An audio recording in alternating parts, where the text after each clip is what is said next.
You might have noticed it during a quiet afternoon or in the split second before you fall asleep. There is a strange, persistent feeling that the world around you is slightly thinner than it used to be. It is as if the objects in your room and the people on the street are part of a high-resolution render that is just barely keeping up with your gaze. Most people dismiss this as fatigue. They call it a wandering mind or a trick of the light. But those who operate at the edges of human capability understand it differently. They see the seams.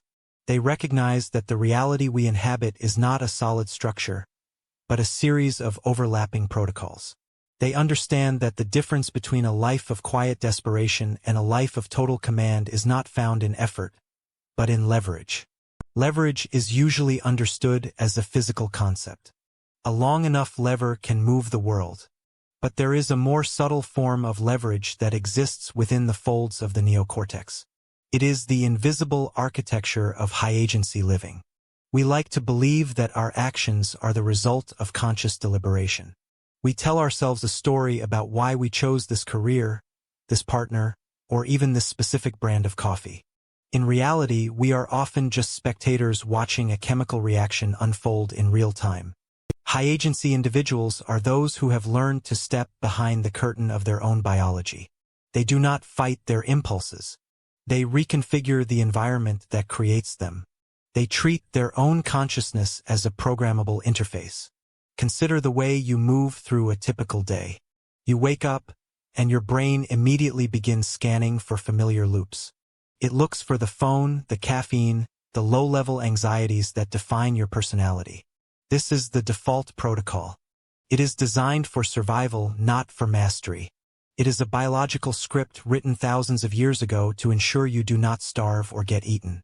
In the modern world, this script is a prison. Keeps you reactive. Keeps you small. High agency is the process of rewriting that script while it is still running. It is the ability to look at your own desire and see it as data rather than destiny. It is a form of neural engineering that most people never even realize is possible.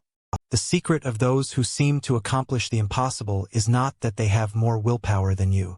Willpower is an exhausting, finite resource. It is a crude tool. The high-agency individual uses something else entirely. They use invisible leverage. They understand that the brain is an anticipation machine. If you can tilt the field of your own expectations, the brain will follow the path of least resistance toward the goal you have set. They don't force themselves to work. They make it impossible for themselves to do anything else. They manipulate their own dopaminergic pathways with the precision of a surgeon. They create a feedback loop where the act of progress becomes more addictive than the reward itself. As you sit here listening to these words, your brain is already trying to categorize them. It is trying to fit this information into a box you already understand. That is the protocol trying to protect itself. It wants to keep you in the comfortable lane of passive consumption. But imagine for a moment what happens when you stop being the consumer and start being the architect. Imagine if your focus was not something you had to fight for, but something that was simply there, like the air you breathe. This is not a state of being. It is a state of doing. It is the realization that you are not the voice in your head. You are the one who hears the voice. And once you realize that the voice can be edited. This is where the leverage becomes truly powerful. When you stop identifying with your limitations, they begin to dissolve. You start to see that most of what you call your personality is actually just a set of defense mechanisms. Your fears, your procrastinations, your sudden need for distraction. These are not you. They are bugs in the software. High-agency living is the systematic removal of these bugs.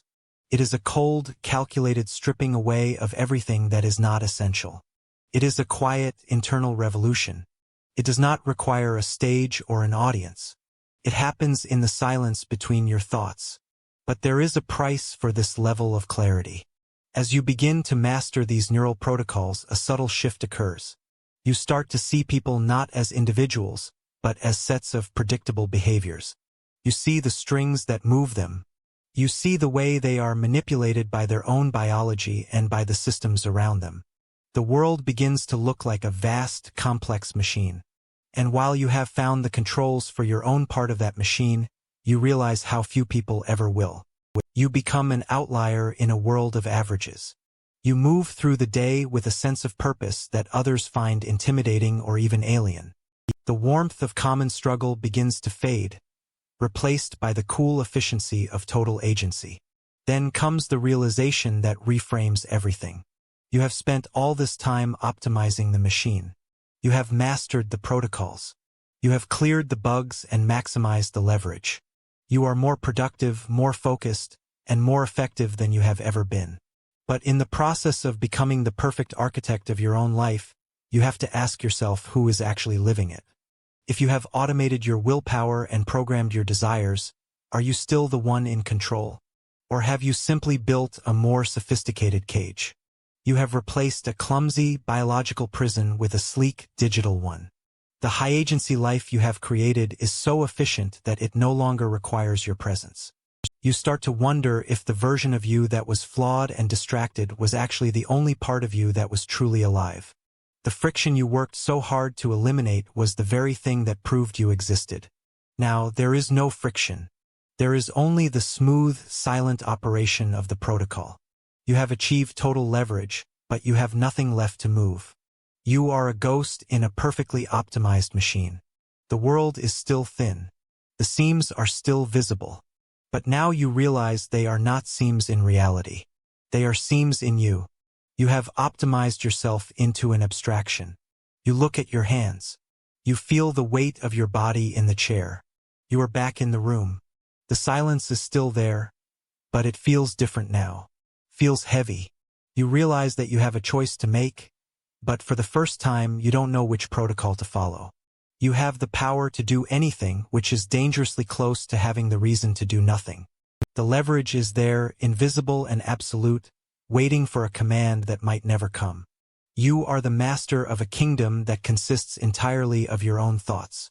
Think about the next decision you will make after this ends. Think about the first thought that will enter your mind when you stand up.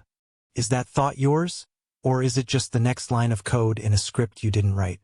How much of what you call your life is actually you, and how much of it is just a protocol you are too afraid to change?